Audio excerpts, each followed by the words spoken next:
Warning: some contents may be disturbing. Viewer discretion is advised.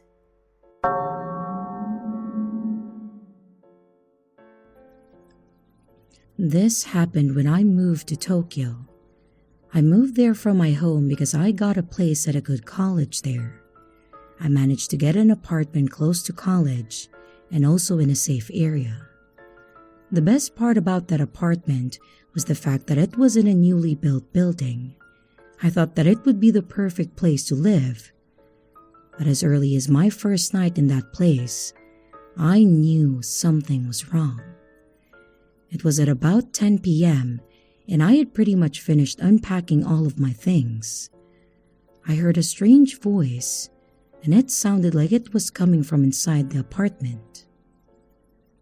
I looked for the source of the sound, and I wondered if I could overhear the neighbor's TV through an open window or maybe a vent. But I quickly discovered that that wasn't the case. I thought that maybe the walls were thin and I could just hear the neighbors talking or something. It was strange, but I pushed it to the back of my mind. I went to bed without issue, and I was pretty tired from moving everything in.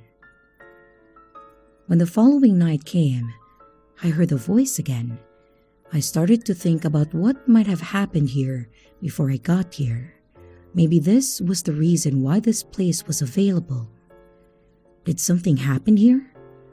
I mean, not exactly in this apartment, because I was the first one who got to live there. But I mean, something could have happened on the land that it was built on, I guess. So I asked myself, was this a home with a history of sorts? I couldn't answer the question, so I tried not to let it bother me too much. I tried not to care about it. A few days went by, and I came home later than usual because I had been out drinking and making new friends. I put my key in the door and I turned the lock. And when I opened the door, I froze. There was someone inside my apartment. I knew there was someone in there. I just heard someone's footsteps. I definitely heard someone's footsteps. I panicked. I slammed the door shut and I left the apartment building. I rushed to the local convenience store because I wanted to be around other people and I wanted to be in the light. From the convenience store, I called the police, and when they arrived at the store, I went with them upstairs to my apartment. When we got there and I unlocked the door, the police called out to whoever was the owner of those footsteps that I had heard earlier. We waited, but we didn't get a response. We turned on the lights and the police asked me to check if anything was out of place or missing. There was no sign that anyone had touched anything, and it didn't seem like anything had been stolen either. Here's the strange thing though. There was no way that it could have been a previous resident because it was a brand new building. I mean, there was no one else walking around with their own set of keys. Well, in the end, the police encouraged me to believe that I had misheard something and it was just a simple misunderstanding. I had and still have a hard time believing that though. I know what I heard, and I know it was footsteps coming from the inside of my apartment. I will have to point out that I wasn't living in a dormitory. I rented my own place, so my neighbors weren't party-going students. My neighbors were in fact a young married couple. That young married couple had heard all of the commotion and came over to speak to me to see if I was all right. Maybe they just came to find out the gossip, but I didn't care. I told them about what happened and what had been going on. We ended up sharing stories, and I was surprised to hear that they had been experiencing something similar to me. I will sum up what they told me. People in other apartments on our floor had mentioned that they had heard a strange voice at night, with some going so far as saying that they had heard a woman sobbing heavily in the middle of the night. The wife of the couple next door said that she has woken multiple times because she sensed that someone had passed by the side of her bed or someone had drifted into her bedroom. They also said that the curtains move even when all the windows and doors are shut. She said that before the police arrived, her husband was saying that he had heard footsteps in the apartment. They told me that they never said anything to the police because they heard these noises all the time. He said that she, I'm guessing he means the sobbing woman whose footsteps we had been hearing, just comes and goes, and she doesn't stay long, and she just sort of drifts from room to room, apartment to apartment. I asked if they were happy living with this paranormal activity. They said that they weren't, and they had already made plans on moving out. They said that some of the people who live downstairs are also trying to move out. Apparently, lots of the residents were talking about moving out, and I hadn't had the chance to meet half of them yet, and I didn't think that I would meet them either because I wanted to leave now.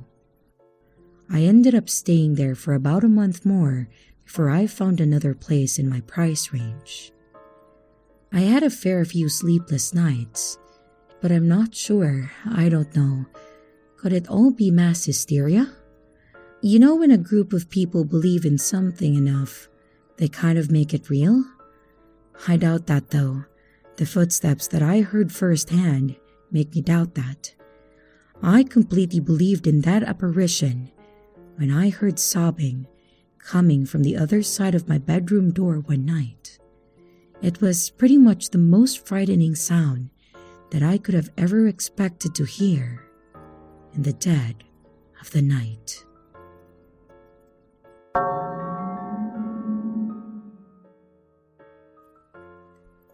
I was once working as a receptionist at a 5-star resort that's about 45 minutes away from the city center.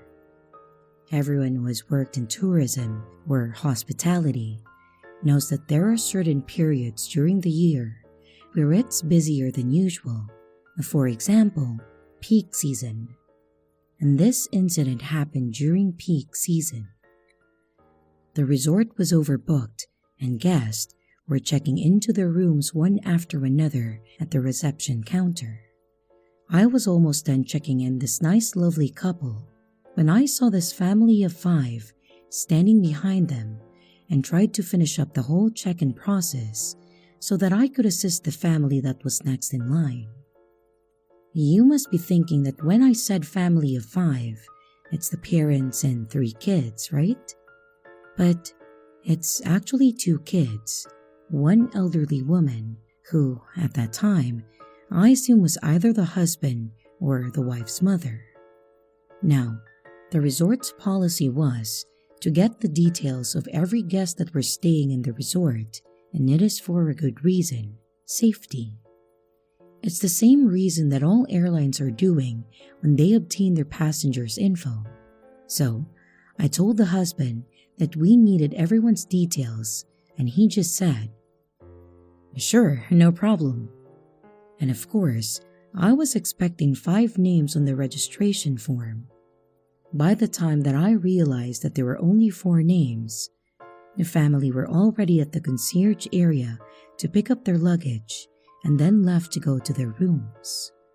I couldn't go after them as I was assisting another guest. Like I said, it was peak season. So, all I could do was just watch them from afar, walking towards the elevators, and then disappeared from sight. The whole time they were walking, the old woman just followed them from behind quietly. But I didn't give much thought to it, and I just went right back to assisting the guest that was in front of me. After the buzz had died down at around 4 p.m., I decided to ring the family's room just to inform them that there were missing details. The husband came down to the reception alone, and I told him that I needed the information of his or his wife's mother's info. This man just stood there. He stared at me for what felt like a minute and said, "But it's only my wife and I and our 2 kids." Me, being confused, obviously said, "But sir, I saw that there were 5 of you."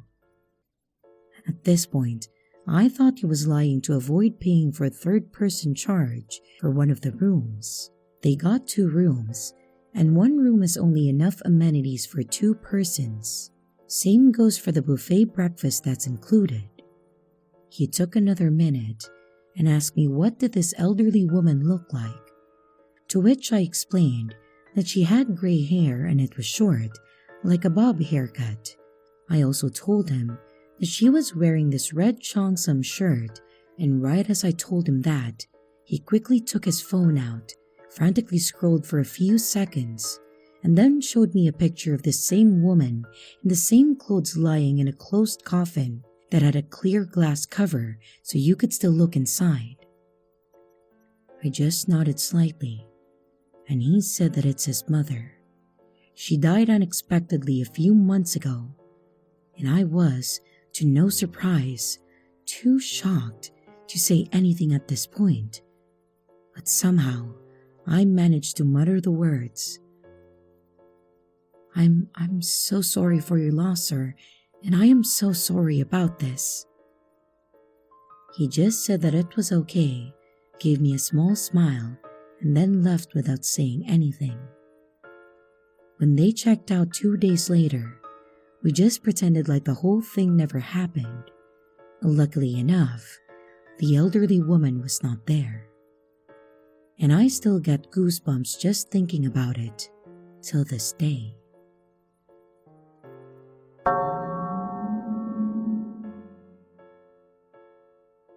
I live in a small town with only 2 movie theaters.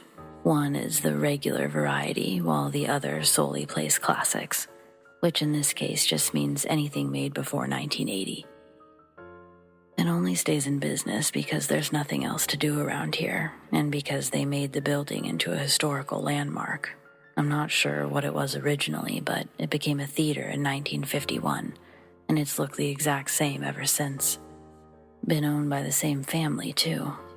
Old movies aren't really my thing, so I've only been there a handful of times until recently, but I grew up hearing the ghost stories. I just never thought they were true. In the 1960s, a young woman came to a double feature and sat alone in the back row. That was a pretty uncommon sight, so people noticed her as the night wore on, especially after she continuously dismissed anyone who tried to talk to her. Witnesses described her as sad and anxious. When the second film ended, the lights came on, and everyone began to file out of the exit until they were stopped by an ear-splitting scream. 2 school teachers had stopped to check on the lone woman who was now slumped over and unresponsive. Thinking she'd fallen asleep, they tried to wake her. And that's when they saw the cold, dead stare in her glassy eyes. The autopsy revealed an overdose that police concluded to be accidental. She went to the movies that night to hide from an asshole named Tony. The pair had began dating earlier that year, and their fights were known to be violent. The police took him in for questioning, but he didn't force her to take the drugs, and over a dozen witnesses saw her sitting alone, undisturbed, during the final hours of her life. After being cut loose, he chose to drown his sorrows at the theater, and he wasn't quiet about it. One night, a group of construction workers decided they'd heard enough, tried to kick him out. But Tony had a gun. He managed to kill one of the construction workers and a waitress before the others wrestled him to the ground. Ultimately, he took his own life in prison. But his victims are said to still haunt the theater today. I always thought the owners were faking the sightings to drum up business, but I can't explain what I saw last night. There were only a few other people in the late show, and we were all spread out, but about halfway through the movie, I saw movement in the corner of my eye. I was only a few seats down from the wall, and we were the only people in our row. No one else could have been there without walking past us or climbing over several chairs. But suddenly, there was a woman dressed like a waitress from one of those 50s diners. I stared at her in confusion for only a few moments, wondering where she came from.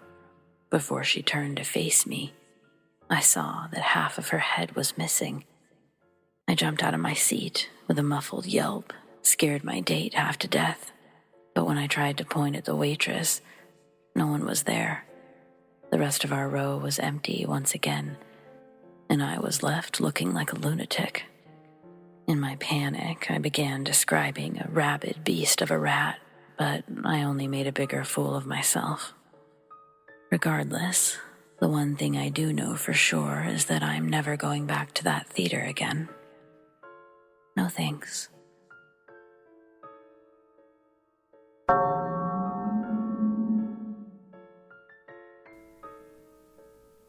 I've known about this subreddit for a while now, but I have never gotten around to telling my own story, which, of course, I never thought I'd have. And since it's long, I won't bother with a long intro. This is all you need to know. This happened in my senior year of college, and I lived off campus. I had 2 roommates in my apartment or townhouse, and they were named Natalie and Katie. Anyway, Katie was out that night doing homework in one of the school buildings, and I was awoken at 3 a.m. when I heard some knocking at the door downstairs. I thought that was weird, considering the hour, but I figured that somebody had the wrong place and then would realize it and then leave. But the knocking didn't stop though, and I lied in bed for a good several minutes, thinking, yeah, they'll go away now. They'll go away and they'll get bored. As one might expect though, I started to grow confused and then kind of freaked out by this person's persistence. Then, the knocking turned into banging, and I couldn't ignore it anymore. Honestly, I probably should have called the police instantly, but it was the middle of the night and I was just confused. So I headed to the top of the stairs to see Natalie standing near the door staring at it. Her room was on the bottom floor, so she had just walked up to it. We exchanged the baffled look because what the heck, it's 3 a.m. and this is weird. Natalie called out and asked him who they were and what they wanted. "We're friends of Katie's," said the voice on the other end, who sounded male and about our age. "We know her boyfriend and we heard she was feeling down, so we came to surprise her." That was already a weird story, because again, 3 in the morning. But thankfully, Katie wasn't even home, so we both informed them of this. We said that Katie's not here and she's off doing something else. Good, they know now, so they're going to leave, right? They came here to see Katie and she's not here, so they will leave us alone and then we can go back to sleep. Just open the door. I know. If I hadn't called the police before, I definitely should have done it now. It was weird though. That night, I realized why people do stupid stuff in horror films. Not only had I been woken up out of nowhere, but it feels surreal to be in a situation like this one. Like, there's no way you could actually be in danger. That only happens in horror movies and true crime documentaries and in questionable creepy stories online. It would never happen to me. I'm just a random, ordinary, boring person going about my business. I don't need to call the police, and I'm sure that this will get cleared up and everything will be fine. So yeah, Natalie and I did the stupid thing and then tried to argue with them.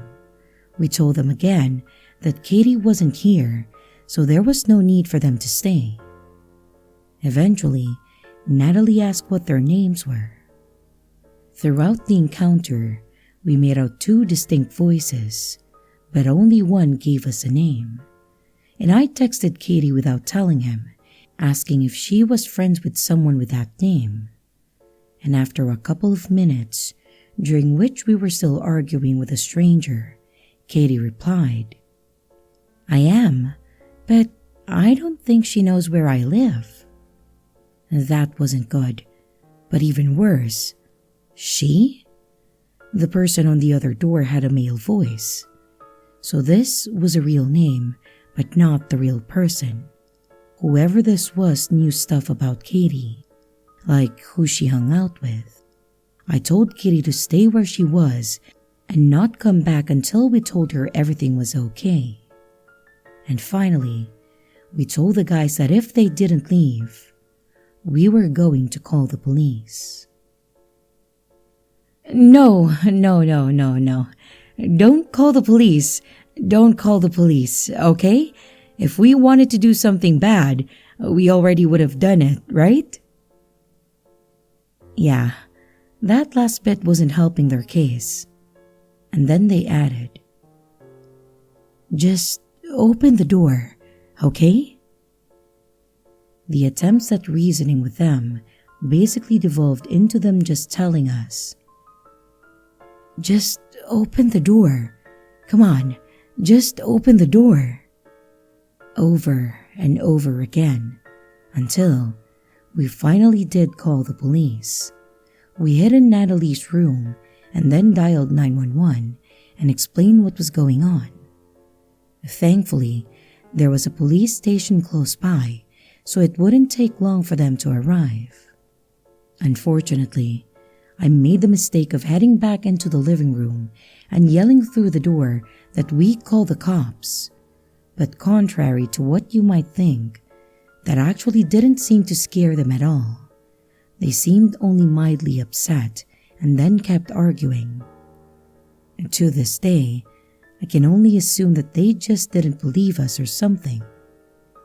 And then we heard a neighboring home store swing open and a very pissed off man's voice say, "If you don't leave right now, I'm calling the police." And for whatever reason, that was what caused them to freak out, and then they drove off. The police arrived and we told them the whole story.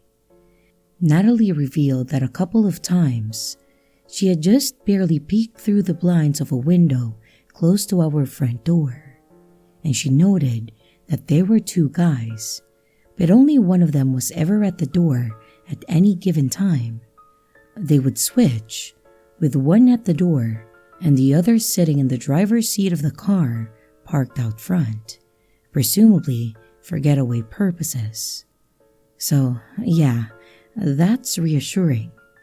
They also hadn't looked drunk, according to Natalie, and they definitely didn't sound like they were drunk. There wasn't much the police could do besides sweep the area a bit, but they told us that if the strangers showed up again, to immediately call instead of engaging with them at all. One of the officers did give us some self-defense tactics and told us what kinds of household items or chemicals would work best for self-defense. And after making sure that everything was okay and reassuring us, they left. And we eventually called Katie and then told her that the weirdos were gone. She arrived and was understandably a bit shaken herself. We sat down and asked her who might have known where she lived. She did know people who had come to the apartment, so some people certainly. But Natalie hadn't recognized the guys outside as any previous visitors. Worse, it turned out that not only did they know Katie's friend's name, but they claimed to know her boyfriend, even though he didn't even live in the state that we were going to school. She swore up and down that she didn't know anyone who would want to hurt her. And by this point, it was around 5 a.m., so I didn't even bother going to sleep since I was going to a workshop that morning.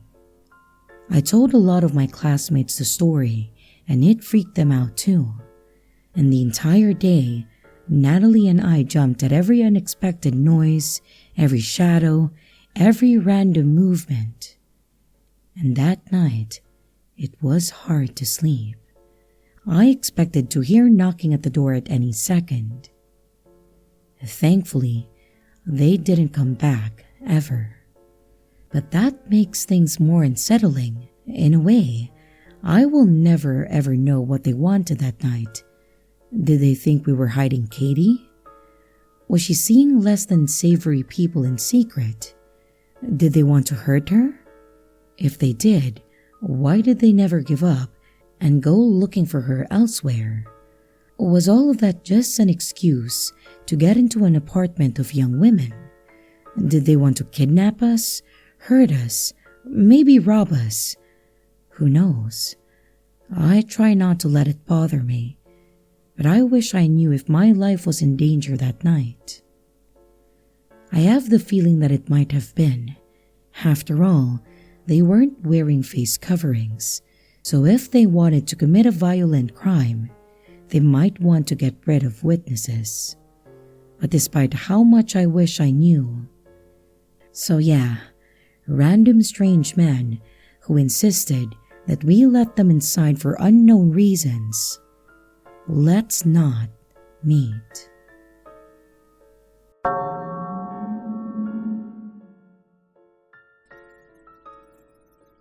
So this happened a few months ago. I'm a 21-year-old female, and my boyfriend is a 22-year-old male. He went on a short trip with his friends. The original plan was for them to go on this poker cruise, but this got cancelled because the boat didn't have a place to harbor or something like that, and that boat would have gone to Norway. So my boyfriend and his 4 other friends decided to drive to Czech Republic instead. Well, only God knows why. And I only found out about this when they were already on their way. All they did was playing poker in different places, one of them being King's Casino. He really loved that place, by the way, and it really did look beautiful in the photos. Anyways, their way back is actually when something terrifying happened. It happened on the drive back when they were on their highway in Germany. In the car was my boyfriend and his 2 friends. The others were in a different car and they left a bit earlier. After quite the drive, they needed to take a piss, so they decided to stop at this abandoned-looking place where a lot of truck drivers stopped. It did give them a creepy bad vibe, but they really needed to go, so they still decided to stop there. And that is something that they regret very much. So picture this, an abandoned-looking place with a lot of trucks, presumably with truck drivers asleep, with a dark forest stretching beyond view in the middle of the night. Quite creepy if you ask me. So my boyfriend and his friends arrive there and they get out to take a piss. While walking, one of his friends made a joke about how it is such a typical place for a murder to happen. It did make them feel a bit uneasy, but they still laughed it off. At some point, they found a good place to piss and it wasn't far from their car. But after a minute or so, one of them suddenly says, "Hey, someone's coming." My boyfriend and the other friend obviously freaked out a bit, but thought that it was just a joke. Until they heard footsteps running towards them. It was approaching fast as well. Someone was full on sprinting towards them. And once they heard that, they all started running for their lives towards the car and frantically got in. They sped out of there as fast as possible, and my boyfriend and friend, who wasn't driving, were trying to see if they could see who it was, but it was too dark to see anything at all, so they never knew who charged at them that night. This really freaked out my boyfriend so much that he couldn't sleep when he got to my place. When he told me this story, It really creeped me out, as if I went through that. Funny enough, that was also the time that I watched all Mr. Ballin's videos about people who went to places that they shouldn't have, and videos about the missing 401. So, all I could think about were the horrible things that could have happened to him if they didn't get out of there safely. I also kinda got mad at him, telling him, "Do you want to become one of his videos?" And, "Do you want to become an unsolved mystery?" Because I was just so scared for him. We can laugh about it now, but back then, it freaked both of us out a lot.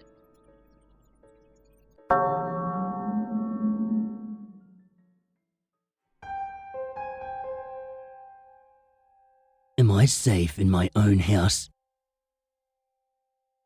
My old house. It was a small house in a cul-de-sac in a small, rural Australian town. The area wasn't bad. Pretty quiet. Everyone kept to themselves. Due to the blistering heat, I liked to do a lot of gardening to make sure my lawn didn't die off. I was out on my front lawn one day when I saw my neighbours were moving out. Their driveway ran up to the side of my house. It had a covered carport joined up to my wall. The couple who rented the house, they were very nice. We said our goodbyes and I wished them well. Their house lay empty for weeks. People came and people went, but no one wanted to move in.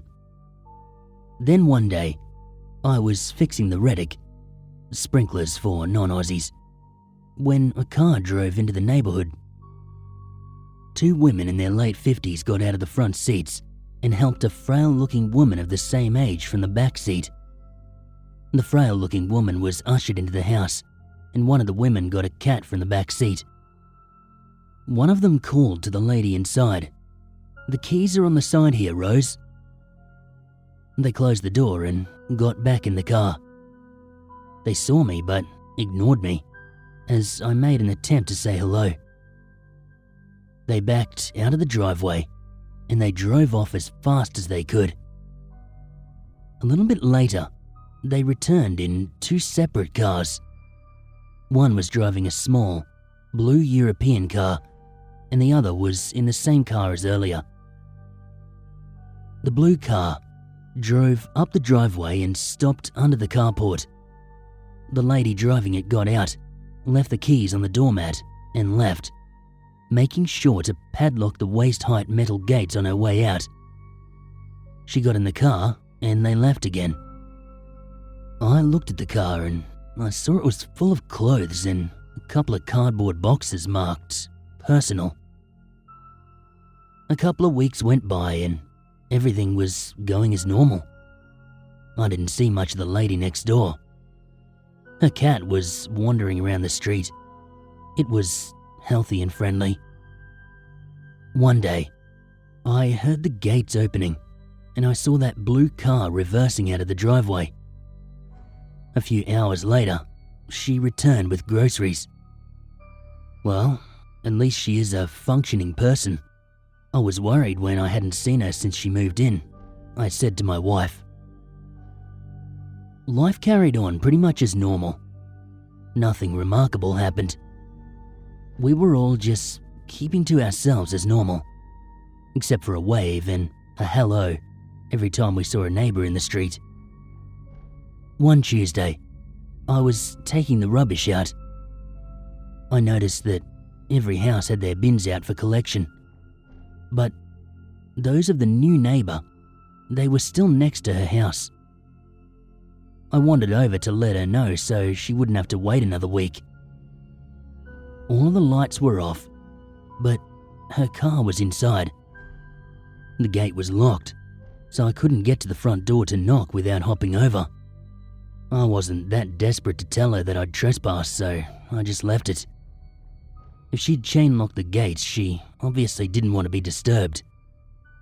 Besides this, she was probably asleep if the lights were off. I didn't bother to look in the windows.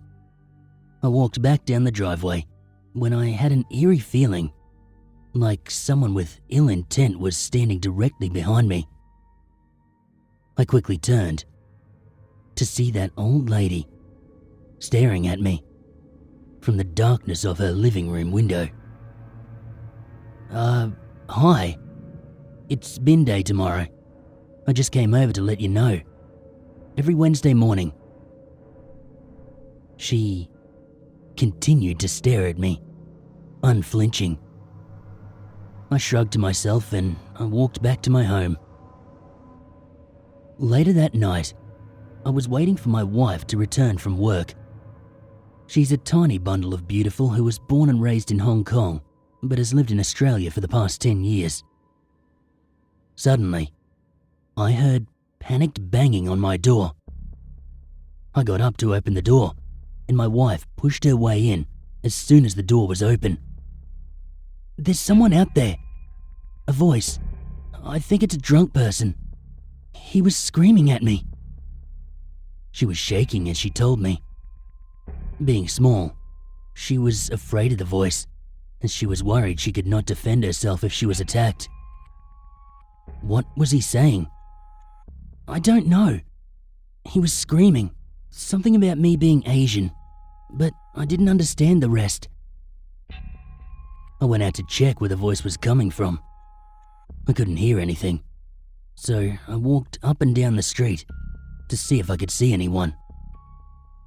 No one was there. Over the next few nights, the same thing happened. Whenever my wife was on her own, she would hear a voice screaming obscenities at her. Each night got worse. The insults got more extreme, and the voice became louder. One night, I waited for her to return from work under my carport. When she reached the front of our house, I heard the voice for the first time. It was exactly as she had described it to me. A loud voice in the night. It seemed as though it was coming from the front lawn of our house. The voice echoed around us. It was almost impossible to discern the location. My wife ran to me and held me, searching for shelter in my arms. I told her to go inside and lock the door. She reluctantly did so, whilst watching my every move. I walked around slowly, trying to look confident to my wife, but really, I was praying I wasn't about to be ambushed. Then I heard it. The voice, screaming obscenities and racial slurs. I called back, "I'm not Asian, but my wife is, so you better cut your shit." The voice went silent. I stayed still, waiting for another outburst, but nothing came. I made my way back into the house and consoled my shaken wife. The next day, we heard the voice screaming outside. It was the late afternoon. This was the first time that we'd heard the voice during the day. I was tidying a back room, one that looked out over the back garden. I had the window open because it was winter. Winter, in the Australian outback, means normal summer temperatures in any normal part of the world. Suddenly, I saw the trellis on the top of the fence dividing the garden being torn away. The lady from next door, she was pulling the sun-worn timber away and throwing it to the back of her garden, all the while screaming in that creepy voice we'd been hearing. It was not the voice of a man's. It was the voice of a woman who had been chain-smoking for 40 years. I went into the garden, but she'd already gone back inside. Knowing the fence belonged to the property she was in, I knew that I couldn't report it to the police for destruction of property. It was her fence, at least the property owners. I went back inside my house, and I heard the screaming start again. After about half an hour of non-stop screaming, some neighbours from the opposite side of the street approached her house. Suddenly, the screaming stopped. I didn't hear what was said, but it obviously worked. But yet again, a few minutes later, the screaming continued. More obscenities, more racial slurs, more threats. My wife left for work while the screaming was still going. She pleaded for me to call the police. I called them after they left, but they told me they didn't have the staff for domestics. It was a small town, so I understood they might be busy elsewhere. I decided to take matters into my own hands. I walked towards the neighbors' gates. The shouting, it seemed as though it was coming from outside the house, but no one was there. The voice of the old woman, it wavered between the usual screams and gravelly snarl, like a dog baring its teeth and growling. I tried to look around for the source of the noise. The front of the property was dark, and inside the carport was pitch black. I shook the locked gate, and I noticed that it was still chained shut. To my left, I saw a kitchen knife buried to its hilt in the bare red dirt. Then I saw another knife stabbed into the trunk of the mango tree. "You hear me, arsehole?" The voice snarled at me, a lot quieter than before. It was a lot more menacing though. "You've got a nerve to show your face around here after what you did to my family. If you thought that what you did was bad, you haven't seen what I'm gonna do to you. You think you'll walk away? I don't think so. My uncle's here, my brother's here, and they're not happy. They will see my revenge. They will see my revenge." She growled again. I still had no idea where she was, so I called out to her. "Hey, are you okay?" Obviously she was not okay, but hell, I couldn't think of any other way to initiate a conversation. Suddenly, a shadowy figure of an old lady stood up. She'd been out of sight, sitting in the shadows behind her blue car. "Come so I can see you," she snarled. "I'm just at your front gate. I just wanted to check you're all right. There's been a lot of shouting and I wanted to make sure you were all right." I knew the shouting was her. I knew that she didn't have another person around. I was hopeful I could tell her to stop shouting and that would have been it. The lady approached me as I spoke. She moved slowly, as if she had knee problems. I saw her face, and it was weathered. She was smoking a cigarette that was burning to her fingers. She released it instinctually and let it roll away in the breeze. "Are you okay?" I asked again. Suddenly, she spoke, but her voice changed completely. She spoke in the tone of an elderly lady. Her voice was soft, smooth, apologetic. "Listen, I'm so sorry. I've been having a few problems," she explained. She continued to approach me, and I noticed yet another knife, a paring knife, lying in the shadows in her path where she made her way toward me. I stepped back from the gate. I didn't want to be within arm's reach of her. "Yeah, I noticed," I replied to her. She giggled to herself as she crouched down to pick up the paring knife. I prayed that the sore knees weren't an act, as I would need the head start to get back to my front door, open it, and lock her out. She reached the front gate, and she stretched out her arm to shake my hand. "Shake my hand," she said sweetly. "No, I'm all right here, thanks," I told her, backing away another half step. "Why are you so rude? You look like such a nice boy." when people first meet, it's polite to shake hands," she said, in a voice that almost sounded upset. "Like I said, I'll just stay here. You have a knife in your hand, and I'm not all that comfortable with." "What? This?" she said, brandishing the knife. She then stabbed it into the wooden fence post the gate was attached to. It stood there, handle up, and whilst I stared at it, I felt this woman's gaze staring right through me. I snapped back to see her, staring at me. "Listen, do you live next door?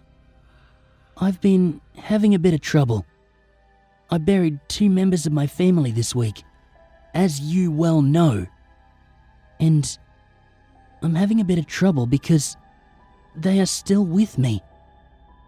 If you hear me singing out, then just ignore me. I sing out and I'm talking, and that is none of your business. You have no right to come to my gate and tell me who to speak to and how to speak to them. They are my family, and it is not your business. I am talking to them, and that has nothing to do with you. You understand?" I stepped back again. "I understand. I wasn't aware you'd lost your family recently, but you're disturbing us and you're scaring my wife." I tried my best to sound scarier than her, but I don't think she was listening to me at this point. "Listen, what's your wife's name?" "That isn't the issue," I replied. "What's your name?" she asked. "What's your name?" I countered. "My name is Rose. Listen, I've been seeing people come around here, and they go in and out of your house when they go out, and they mean you harm. They mean me harm too. My uncle and brother, they are with me, and they already harmed them. Listen, you need to look after your wife, because if someone kills you, they'll kill her next, and they won't be as kind to her as they will be to you. You'll die quick, but she will really feel the power. It takes hours, and you will watch with me." "Yeah, I'm going now. Stop shouting, because it's disturbing us. Stop scaring my wife. Good night." I wanted to get around to telling her to keep the noise down in a friendly way. First request is polite. Hopefully that would knock it on the head. I should have known that this was not a rational person. As I walked away, I kept an eye on her. She took the paring knife out of the post and she put it in her pocket. I called the police and I reported the whole thing. About an hour later they arrived. Because there had been a knife involved, they took it seriously. Upon their arrival, the sweet old lady side of her was the only thing they saw. The police told me that there wasn't an issue as far as they were concerned, and they would not be attending again. I asked had they seen the knives that I'd told them about, and they claimed there were no knives sighted.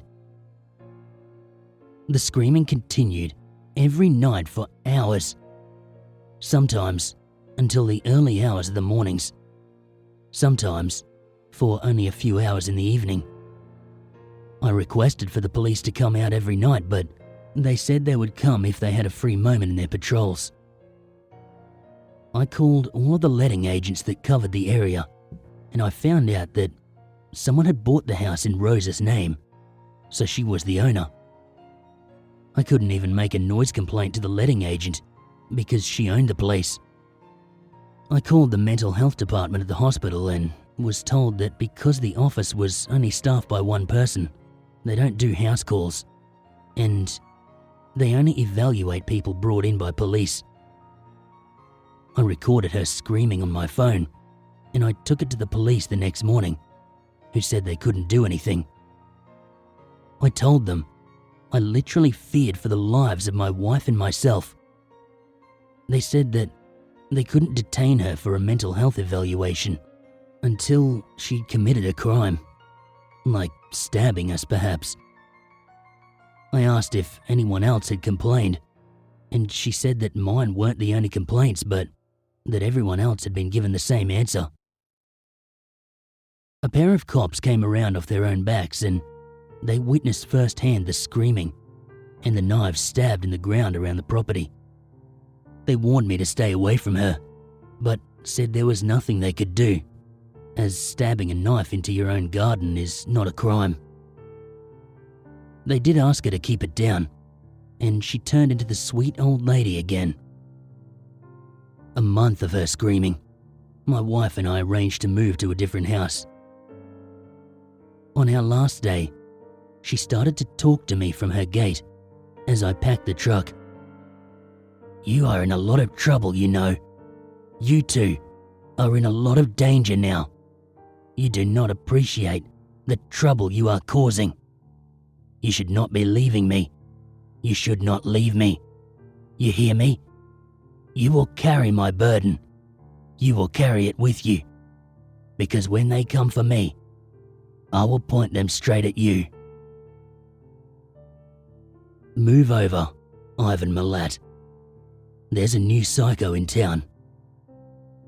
Crazy old lady from the house next door. Let's never meet again.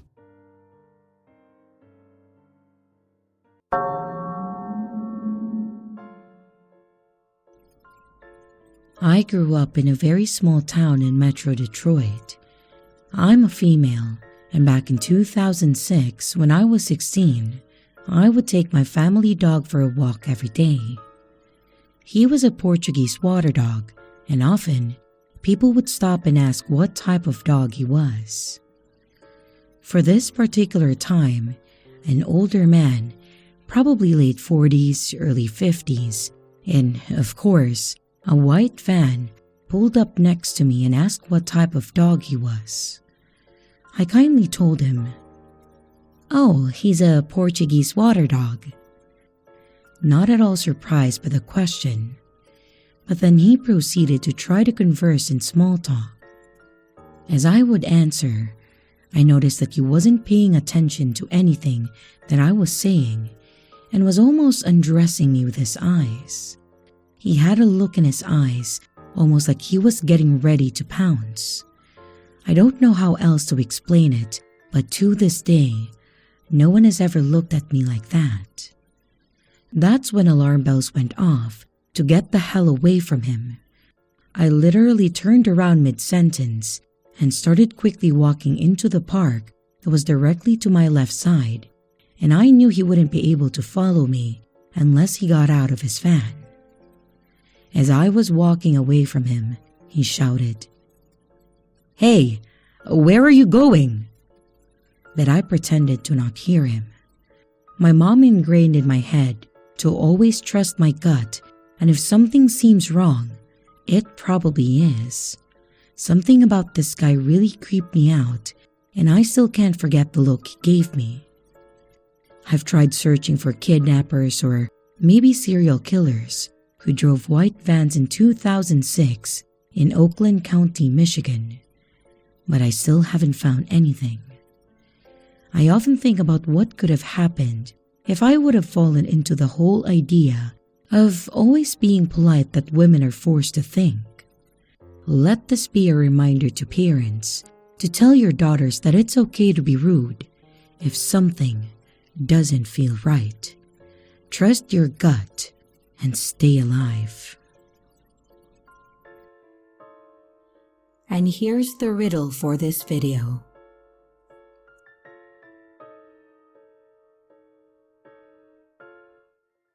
Hello everyone, it's your creepy sister here. Thank you so much for watching the video. I really appreciate each and every one of you. But I would also like to thank my amazing patrons, my top tippers, and my dearest channel members. Thank you very, very much. I really appreciate it with all of my heart. If you want to support the channel further, you could also choose to become a patron, a tipper, or a channel member. But remember, it's appreciated, but never a requirement. I would also like to announce that we have merch now. The link is in the description of the video, along with all my other social media links, like my Discord server, Twitter, Instagram, and others. You can connect with me and send your stories there. And don't forget to like and subscribe if you haven't yet, and comments are highly appreciated. And remember, your fear feeds me.